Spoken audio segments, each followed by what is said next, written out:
She was an alien queen. He was Earth's smartest jerk. War ended. Love survived. The war had ended, but the silence that followed was heavier than the sound of any weapon. The galaxy had been torn apart. Millions had died, and the scars of destruction floated in the emptiness of space. The alien empire had once ruled without fear, and their queen was the symbol of power and grace. She had led her people with an iron will, never bending, never surrendering. To her, humans were nothing more than stubborn creatures from a dangerous world. They had been seen as reckless, chaotic, and too clever for their own good. And yet it was humans who had stood against her fleet, and it was humans who had ended the war. Among those humans, one man stood apart. He was not a soldier, not a commander, but a thinker who never played by rules. On Earth, he was known as the smartest jerk anyone could meet. His intelligence was unmatched, but so was his arrogance. He annoyed generals, he irritated diplomats, and even his own people often avoided him. But when Earth had needed a weapon stronger than guns, his mind had become that weapon. With words sharper than blades and strategies that made enemies collapse before they could strike, he had changed the course of the war. And now the queen who had once called him an insect found herself sitting across from him. Their first meeting after the war was tense. The grand chamber of peace talks was filled with broken flags and tired faces. The queen stood tall, her silver eyes cold, her crown dimmed but still glowing with dignity. The human man leaned back in his chair with a smirk, his hair messy, his uniform wrinkled. He looked nothing like a hero, but everything about him screamed confidence. The silence stretched until he broke it with a laugh that echoed through the chamber. "So this is the mighty queen who wanted to crush Earth? You do not look so terrifying without your army." Her eyes narrowed, but her voice was steady. "And you must be the arrogant man they call their savior. I see Earth's pride is as loud as its weapons." Every eye in the chamber shifted between them. The queen and the man were no longer enemies on the battlefield, but the clash of their words was just as sharp as any blade. She hated his mocking tone, and he enjoyed pushing her anger to the edge. Yet beneath the surface there was something neither of them could admit. They were curious about each other. She had seen humans fight with madness and courage, and he had studied the alien empire like a puzzle no one else could solve. The hook of their story began here, not in war, but in this fragile silence where two enemies faced each other with no weapons but words. The queen carried the burden of her people's loss, while the man carried the burden of victory no one thanked him for.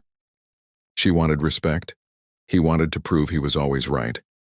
And together they created a storm that everyone else in the room could feel. The galaxy outside was still bleeding. Entire worlds lay in ashes. Families searched for loved ones, and ships floated as wrecks in the dark. Peace was only a word spoken on fragile lips, and trust was thinner than glass. Yet in that chamber, something unexpected was being planted. The queen did not lower her head, and the human did not hide his smirk. Their battle had changed, but it was far from over. He leaned forward, his voice softer now but filled with sharpness. "You should thank me, queen. If not for me, your empire would have been erased." She stepped closer, her crown catching the faint light. "And if not for me, human, your people would never have learned what true strength feels like. Do not mistake survival for victory." The words cut deep, but neither of them turned away. Around them, leaders from both sides shifted uncomfortably, knowing that peace was fragile and could collapse at any second. But to the queen and the man, the tension was not weakness, it was a challenge. Their war had ended in fire, but their story was only beginning. In the silence after their exchange, one truth became clear. The galaxy might remember them as enemies, but fate had drawn them into a different kind of war. A war of pride, of respect, and of something else hidden between their stubborn hearts. And as the chamber lights dimmed, the audience watching their story unfold knew one thing. This was no ordinary peace. This was the start of something that would change not just Earth and the alien empire, but the meaning of survival itself. The days after the chamber meeting were filled with tension that could be cut with a knife. The war was over, yet the atmosphere in every hall of diplomacy still carried the smell of smoke and blood. Soldiers looked at one another with suspicion. Diplomats whispered behind closed doors, and common people feared that peace was only a thin mask covering another war. In the middle of this fragile balance stood the alien queen and the human man who had been called Earth's smartest jerk. Both were symbols of survival, but neither trusted the other. The queen walked through the alien halls with the grace of a ruler who had lost everything, yet refused to bend. Her eyes studied every detail around her, every step echoing the weight of her responsibility. To her people she was still their leader, but in her heart she carried shame. Her fleet had fallen, her soldiers had perished, and her empire had shrunk into shadows. She hated showing weakness, and to hide it she sharpened her pride even more.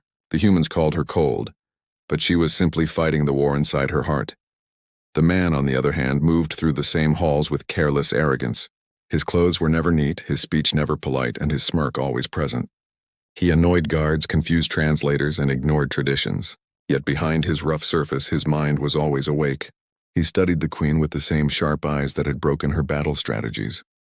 To him, she was not just a leader of a defeated people. She was a puzzle, a question that no book or theory could answer. How could someone so powerful, so stubborn, still stand so tall after such defeat? That question kept him near her, even when everyone told him to keep his distance. Their clashes became the talk of both sides.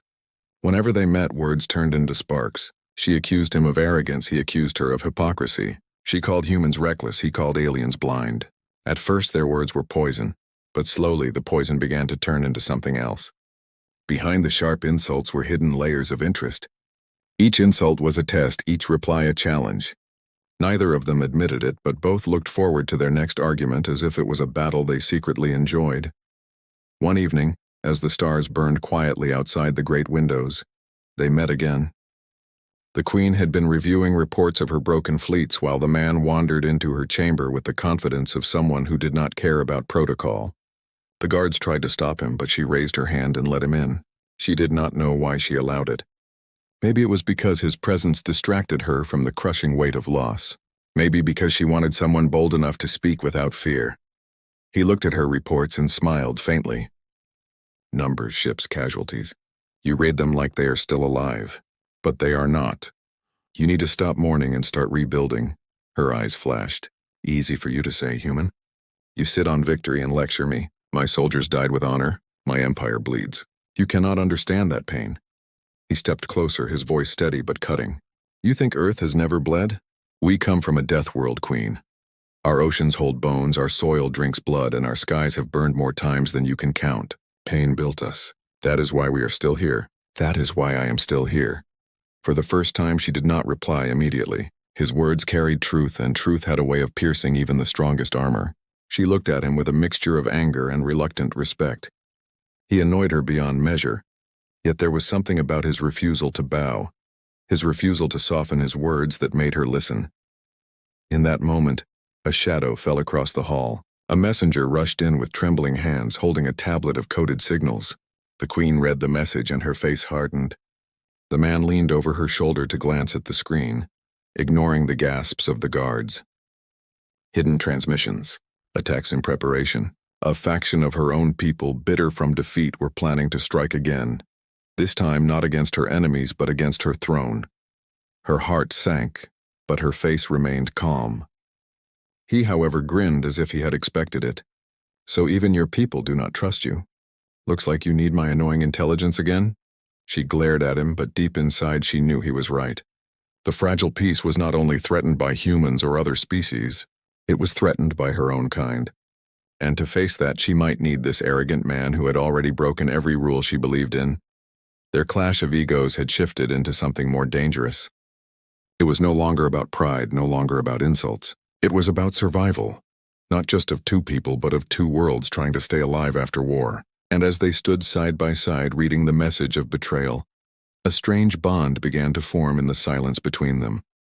The galaxy outside slept, unaware that in this room an unlikely alliance was being born. It was not love, not yet. It was not trust, not yet. But it was something that could grow into both if they survived what was coming next. The night was long and heavy with silence, but inside the queen's mind the silence was broken by storms. The message of rebellion kept replaying in her thoughts.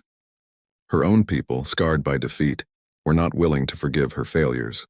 They whispered of betrayal. They planned in shadows, and they gathered weapons meant not for humans but for her throne. She was their queen. But now she was also their target. For the first time since the end of the war, her crown felt heavier than steel.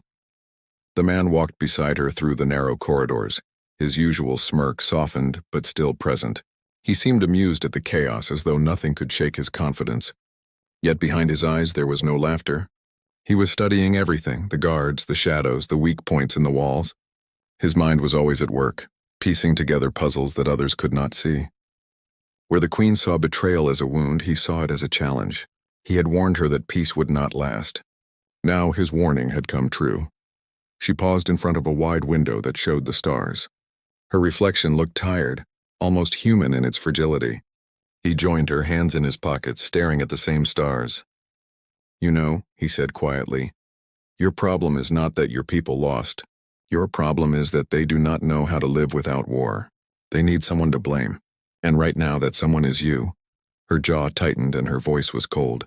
"Do you think I do not know this? I carried them through battles, I bled with them, and I buried them. Now they turn against me. That is not leadership, that is betrayal." He leaned closer, his tone sharper. "It is human nature too. We fight wars, we blame leaders, we tear down heroes when peace feels empty. You are not alone in this, Queen. But if you want to survive, you will have to fight a different kind of war, not with fleets. With minds." She turned to face him, her silver eyes hard. "And you think you are the mind I need?" He grinned, the arrogance returning to his voice. "Of course I am. Who else annoys you enough to keep you awake? Who else dares to tell you the truth when everyone else bows?" She should have dismissed him, but she did not. Because deep inside she knew he was right. He irritated her beyond reason, but he also forced her to see what she refused to face. Perhaps that was what made him dangerous. Or perhaps it was what made him necessary. The following days were filled with secret movements. Ships that should have been disarmed suddenly vanished. Storage rooms meant for food carried weapons instead. Loyalists brought news of whispers in the barracks. The rebellion was not a rumor anymore, it was real, and it was moving fast. The Queen gathered her trusted advisors, but many were uncertain, their loyalty shaken. The man sat in the corner of her war room, legs crossed, drawing plans on scraps of paper. He was not invited, but he came anyway, and no one dared to remove him. When the Queen argued for defense, he argued for offense. When her generals demanded loyalty, he demanded strategy. Their voices clashed like steel, but each clash carved a sharper path forward. Slowly, unwillingly, she began to see the value in his madness. He saw patterns in betrayal. He predicted moves before they were made. He did not think like a soldier. He thought like a survivor from a world where even the air tried to kill you. One night, after hours of debate, the Queen stood outside the chamber, exhausted. The man followed her, still restless. She finally asked the question that had been burning inside her. "Why do you care, human?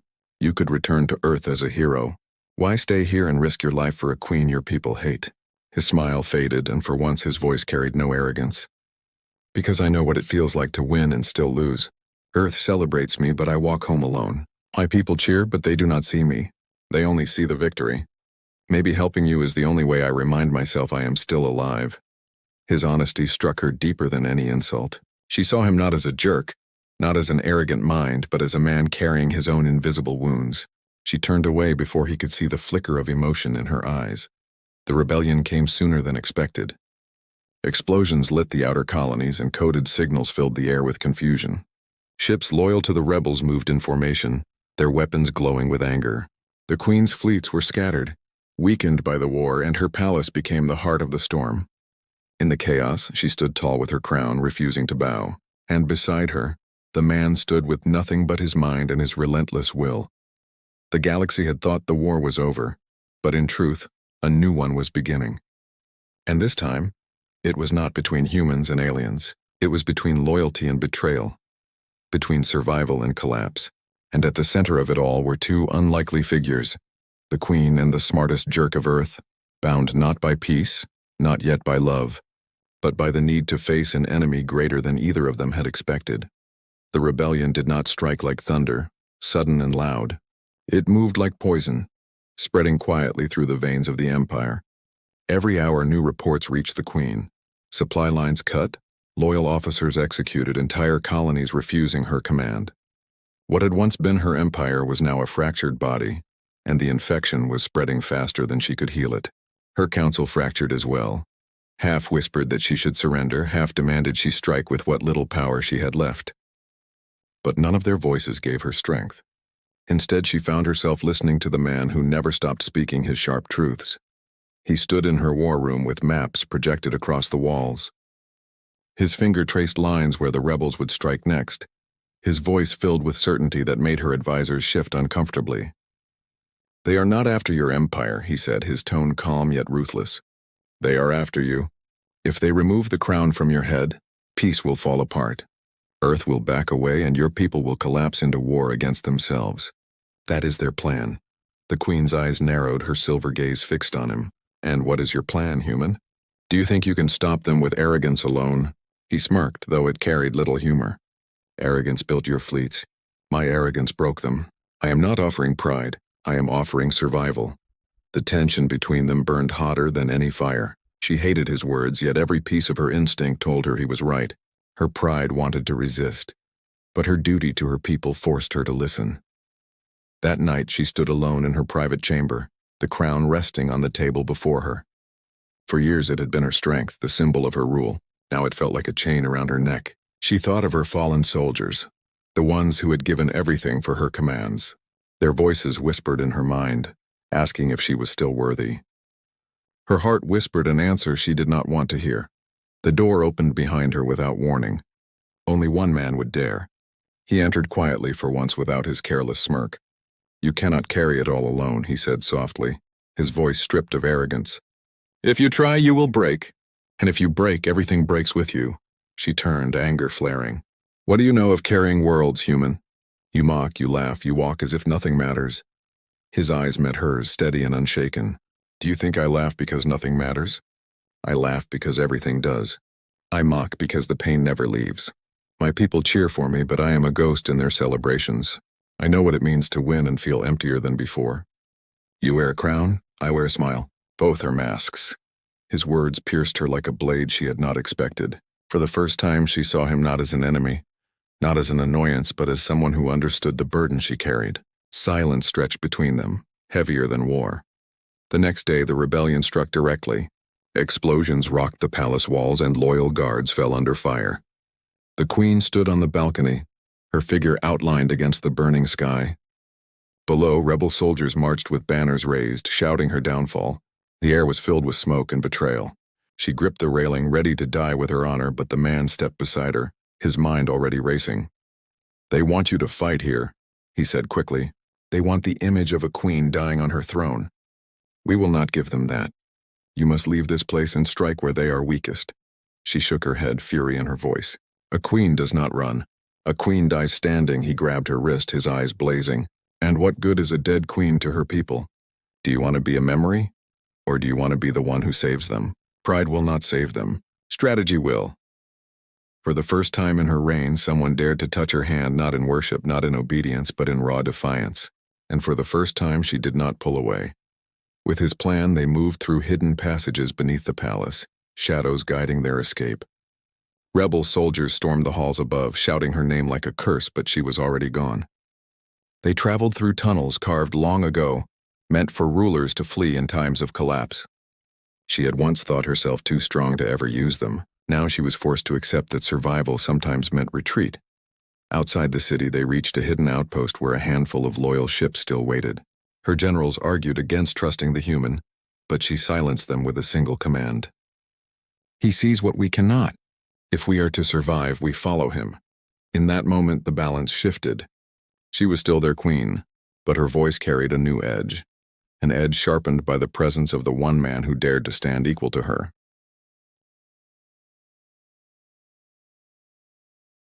The rebellion had forced her to see what pride alone could not. And as the stars stretched before them, the Queen realized something she had never imagined. The arrogant human was no longer just an ally. He was the fire she needed to burn through the darkness. The war was no longer about survival of an empire. It was about survival of trust, of dignity, and of the fragile bond between two hearts too stubborn to admit what was forming between them. And as their ship vanished into the void, both knew the next battle would not just decide the fate of a throne. It would decide the fate of love that neither of them wanted to name, but both could feel burning in the silence between their words. The hidden outpost was nothing more than a cluster of broken ships stitched together by hope. The Queen stepped out of the transport, her figure tall and cold, but inside her chest a storm raged. She had never imagined herself fleeing, never imagined her throne behind her and rebellion before her. Her people looked at her with eyes that carried both loyalty and doubt. To them she was still a symbol, but symbols could shatter. She knew that.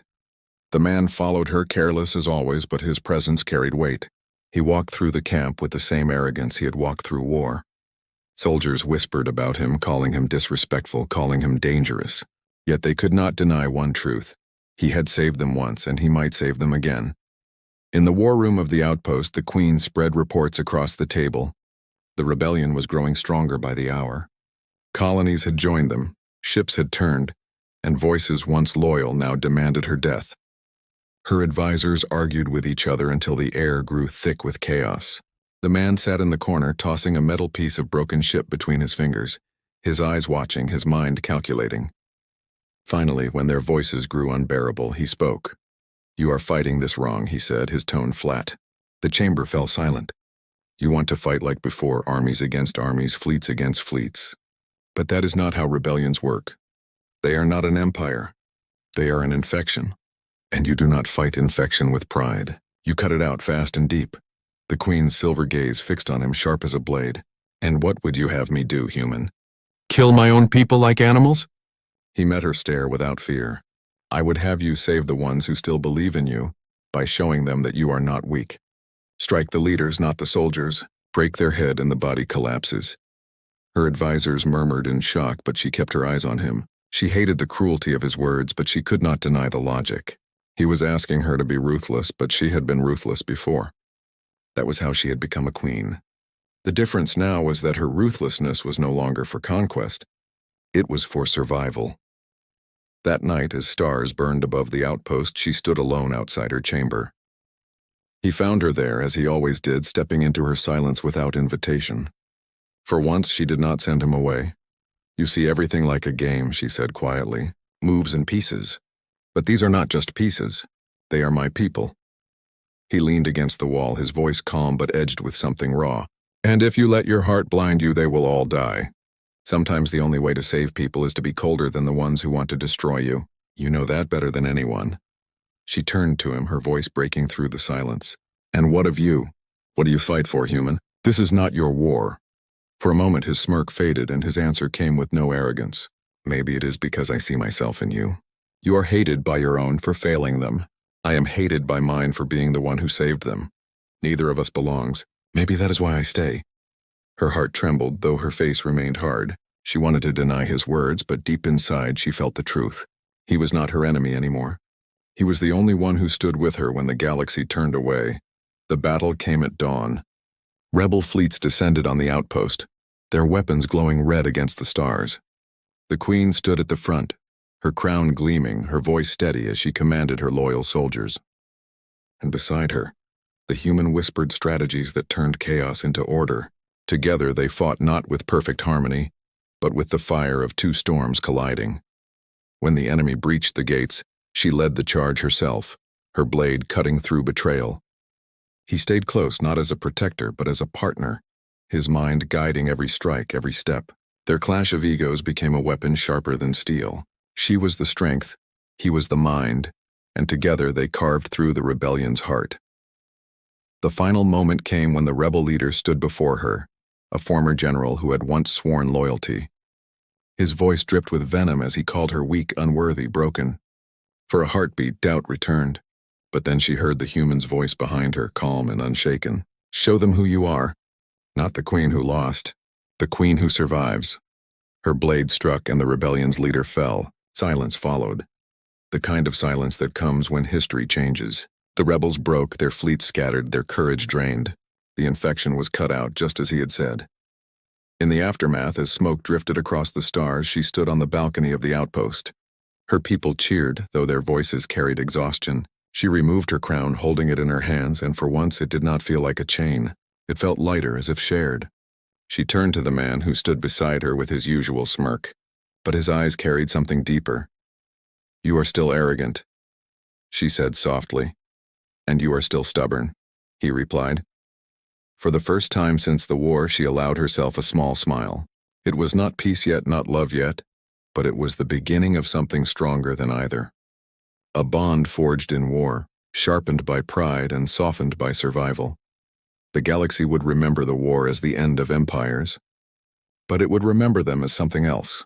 The queen who refused to fall and the human jerk whose mind refused to break. Enemies once, allies now, and perhaps in the silence of stars something more. The war had ended. Love had survived.